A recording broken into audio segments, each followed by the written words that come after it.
Kill Count, where we tally up the victims in all our favorite horror movies. I'm James A. Janice, and today we're starting the Silent Night, Deadly Night series with the original that came out in 1984. Silent Night, Deadly Night caused a huge controversy when it first came out, with people so upset about a homicidal Santa Claus that the movie was pulled from theaters a week after its release. For anyone who thinks that people are too sensitive nowadays, you gotta remember that in the 80s we had stuff like this and Sam Raimi getting obscenity charges for The Evil Dead. There was much more of a moral panic back then. Watching this movie, it's a little hard to understand the hubbub. Yeah, it's a bloody slasher, and it's definitely on the sleazier side of things, but compared to a lot of other slashers from the 80s, it seems pretty par for the course. I guess people just didn't like the idea of a revered childhood icon becoming a murderer. But maybe because of the controversy, Silent Night, Deadly Night became a cult classic and spawned 4 sequels, 2 of which had nothing to do with the original, as well as a 2012 remake because, of course, and a new one that came in 2025 version, and a new one that came out and a remake that came out in 2025.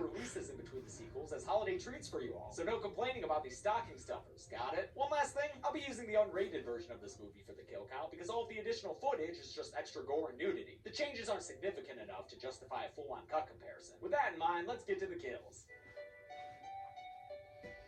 The movie begins on Christmas Eve, 1971. Little Billy Chapman is in a car with his mom, Ellie, his dad, Jim, and his baby brother, Ricky, on their way to visit Grandpapa in a, Utah mental facility. Damn, Utahns could be a scotch more creative with that name. Grandpa Chapman, played by Will Hare, is catatonic and can't speak or hear anything. That is until Billy's parents needlessly leave him alone in the room to go look at Grandpa's records or some shit. That's when Grandpa springs into life like a possessed animatronic and starts spitting on Christmas rhetoric to his grandson. Christmas Eve is the scariest damn night of the year. Grandpa tells Billy that Santa only rewards the kids who have been good all year without fault. All the other ones, all the naughty ones, he punishes. And with that traumatizing imprint on poor Billy's young psyche, Grandpa Toy Story's back into Toy animation Story. just in time for Toy Ellie and Jim to Stories. come back and pick Billy up. I'll be good from now on, I promise. Too late, you cute little bastard. Get on out of here. Elsewhere, a dude dressed as Santa Claus walks into a liquor store and holds the clerk up at gunpoint. When the clerk goes for his own firearm, the Santa robber shoots him in the chest, knocking him against a poorly placed shelf of chips. The criminal Santa sees the clerk is still alive and puts 2 more shots in him, the final one in his head, to kick off our kill count with a bang. Or 3 bangs. Bang, bang, bang. The Chapman family is driving home from the Utah mental facility as this movie's reoccurring Christmas song plays on the radio.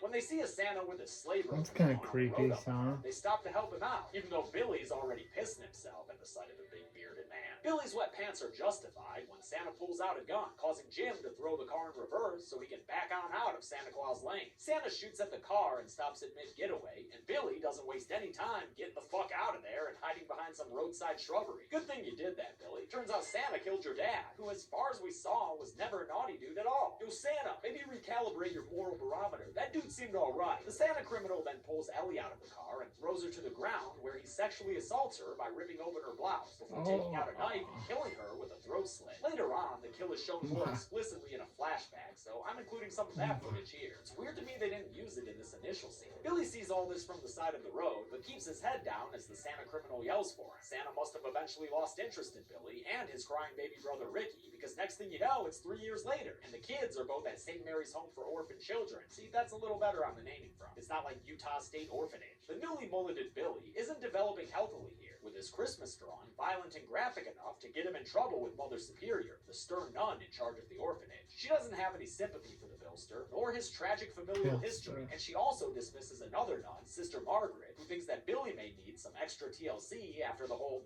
murder Santa thing. He needs help, Mother Superior. He'll get it. Yeah, he will, but maybe not the type of help you're talking about. Because right now he's about to get a first-class lesson in love making when he spies through a door's cartoonish keyhole to see a sex scene shot in intimate close-ups with, like, softcore porn levels of caressing. As Billy gets flashbacks to when his parents were killed by the criminal Santa, Mother Superior arrives and tosses him away from the door. Then she goes inside the room and takes a freaking belt to the naked lovers. Devil! I don't know what's so satanic about some vanilla-ass missionary. It's not like they were doing a devil's triangle. She comes outside to yell at Billy, and the movie gives us a reminder that Billy's little brother is a character. Billy, what's wrong?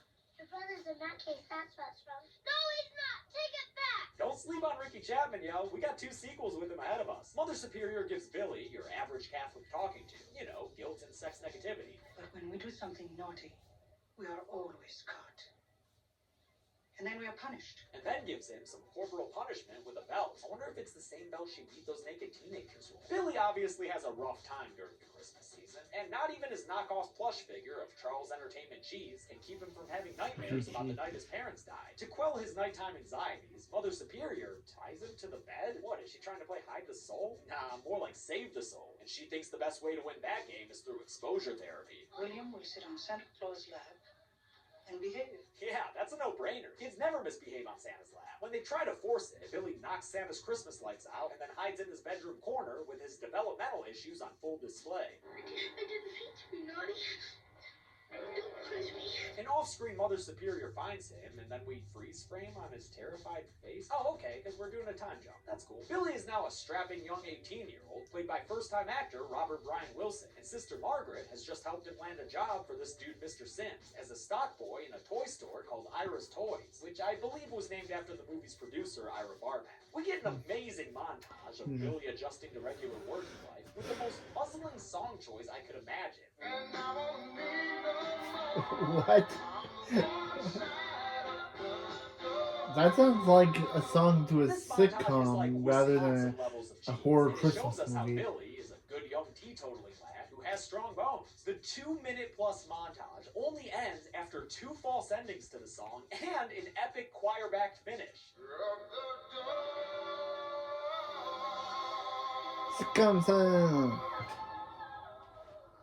That montage alone elevates this movie from forgettable slasher to must-see cult classic. Awesome work by musician Morgan Ames, who also composed that Santa's Watching song that sounds exactly like a real Christmas song. Billy's job performance has suffered during the holiday season, as noted by an angry coworker named Andy. It'd probably help if there wasn't a store Santa constantly hanging around and giving him flashbacks. Another coworker, Pamela, is much nicer to Billy, so naturally he has a dream of her in another softcore pornish scene that, no joke, features the fuzziest ass crack I have ever seen. I think Billy's the mayor of Dingleberry Town. Mr. Sims is told that their usual store Santa is unavailable by another employee, Mrs. Randall, who, like, what, HR or something? How can this tiny local toy store afford like 1 billion employees and a constantly present Santa Claus actor? What gives? Is this what it was like before Walmart and Amazon? Anyway, the 2 of them recruit Billy to be their new store Santa, and he's fucking thrilled for the opportunity. It goes about as well as you'd expect it to.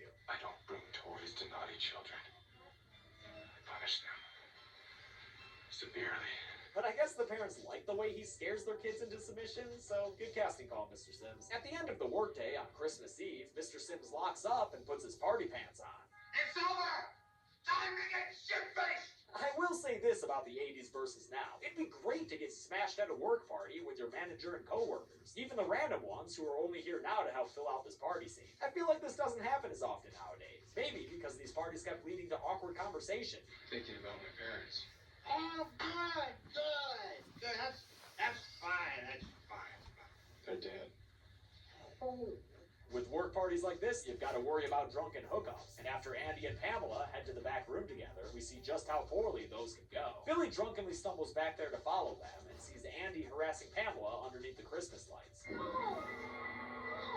Andy gets real severe real fast, ripping open Pamela's shirt and pushing her down in an unfortunate scene that triggers traumatic flashbacks for Billy. And if you think this movie uses flashbacks a lot, just wait until the sequel. This is when Billy Chapman finally snaps, and while screaming naughty, he attacks Andy, grabs some Christmas lights, and lifts him off the ground with them wrapped around his neck. It doesn't take long for Billy to secure his first kill, murdering Andy via colorful asphyxiation. Hey, at least he doesn't leave the body hanging up after New Year's. Pamela, shocked at the violence she just saw, calls Billy a crazy bastard and lashes out at him. So in response, he grabs a box cutter and proselytizes in her face. Punishment is necessary, Pamela. He stabs her and slits her torso open. And yeah, the darker shot there is from restored unrated footage. Kind of a dick move to murder the victim in this one, Billy, but I guess you're all kinds of messed up, huh? Mr. Sims comes back to the storeroom to investigate the noises he's heard, and yep, he gets killed too, after Billy jumps out from behind a shelf with a hammer and kills the store manager with a swipe of the claw. The kill itself is off screen, but in just a minute, Mrs. Randall will come back and find his body lying among a bunch of boxes, giving us a better look at it. Merry Christmas to us all. With the background extra store workers all apparently gone by this point, Mrs. Randall is the last to go, and Billy kills her by shooting her with an arrow that goes straight through her back. Only in the fuzzy unrated footage do you get to actually see the arrow through her body, so yeah, if you couldn't tell already, the unrated version is the only way to go with this movie. Billy clocks out and leaves all his victims' bodies behind, so later, when Sister Margaret comes to check on him, she finds them and screams with the nutcrackers.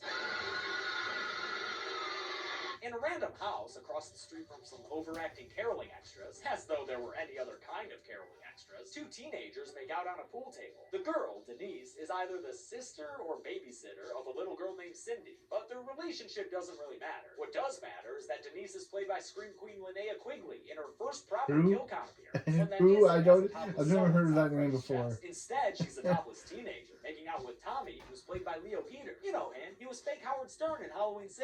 Does she get this riled up in the sack, Tim? I bet she wears I haven't done a kill count for that yet.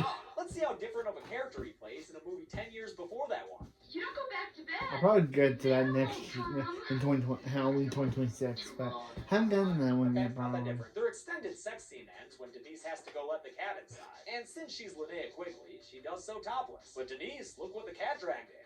Punish! It's a murder Santa. Billy axes his way through the front door and chases Denise into a wood-paneled den. God, that looks just like my friend's house growing up. After a short bout, he picks her up and carries her over to the deer antlers on the wall. Punish! Punish! Punish! He punishes her with the movie's most memorable kill, even though I totally forgot about it when I said the deer antler kill in Get Out was something I'd never seen before. Sorry, y'all, it's been like 15 years since I last saw this movie. Even though, you know, how could I forget this? With random-ass Denise dead, we just need to kill her random-ass paramour. And Leo Geter gets it when he stopped from making a phone call by Billy and then strangled with the phone cord. That mostly does him in, but just for good measure, Billy, rips off his shirt, and then with one more utterance of his boring-ass catchphrase, he lets loose and tosses Tommy out the window, killing him with a two-story fall that only ever works on beatbag characters, never the killers. Oh, and a later shot shows him looking pretty Suspirian there. Nice glass artifacts. Billy re-axes himself, and on his way out, runs into little Cindy. Have you been good? Or have you been naughty? When Cindy affirms her lack of naughtiness, he gives her a bloody box cutter. Damn it, Santa, this accessory is useless if you don't also give me box-cutting Barbie. Now, if you thought the Linnea Quigley scene was a non sequitur, here's something even more random. A scene where we watch two kids with sleds in a forest get beaten up by a couple of bullies. The bullies scare them off and steal their sleds so they can have a rousing good time together. I'm sorry, what was that? Oh, that's what I thought you said. When the screeching bully takes his turn on the sled, with Doyle rules, his ride is cut short by Mr. Billy Man.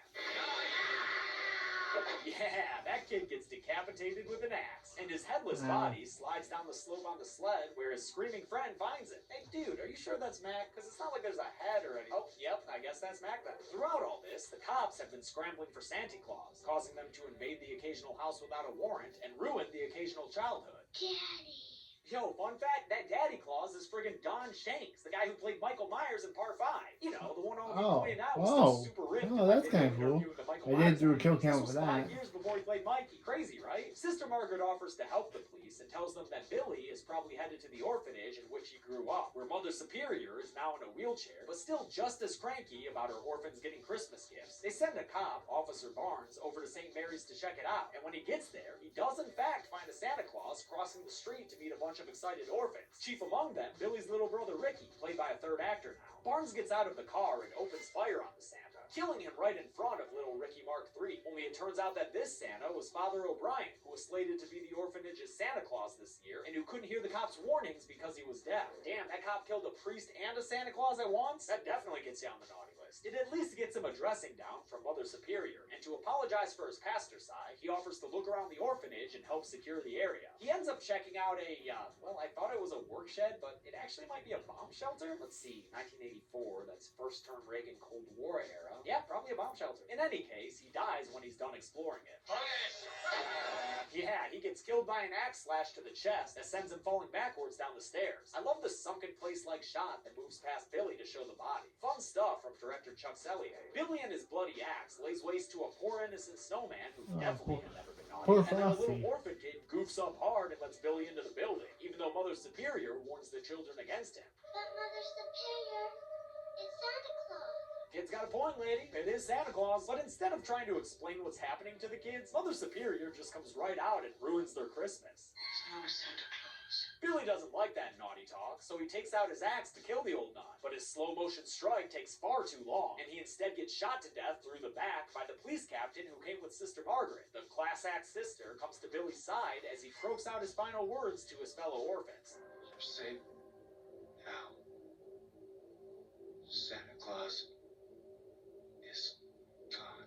With that, Billy Chapman dies a dramatic soap opera death. And don't worry, Bilster, nobody's gonna miss you and your crazy judgmental ass. The movie ends with Ricky poised to take Billy's place after giving Mother Superior a very spiteful glare down and adapting Billy's secondary catchphrase. Naughty. How many kills did we kick off our holiday season with this year? Let's find out and get to the numbers. And don't worry, I checked them twice.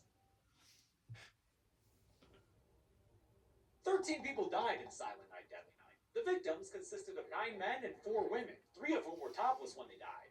No special pie wedge for that or anything, I just wanted to point it out. Naughty! With a runtime of 85 minutes for that unrated version, we wound up with a kill on average every 6.54 minutes. I'll give the golden chainsaw for coolest kill to Denise. Definitely the most inventive death in the movie, with some solid special effects work and all that footage cut out from the R-rated version. Plus, it's Linnea Quigley, dull machete for latest Again, kill, who? Billy Chapman himself. There were a bunch of boring gunshot kills here, but when it comes to the movie's big bad, you've got to do better. And that's it. Silent Night Deadly Night came out in 1984 and only lasted a week in theaters before angry PTA groups got it pulled.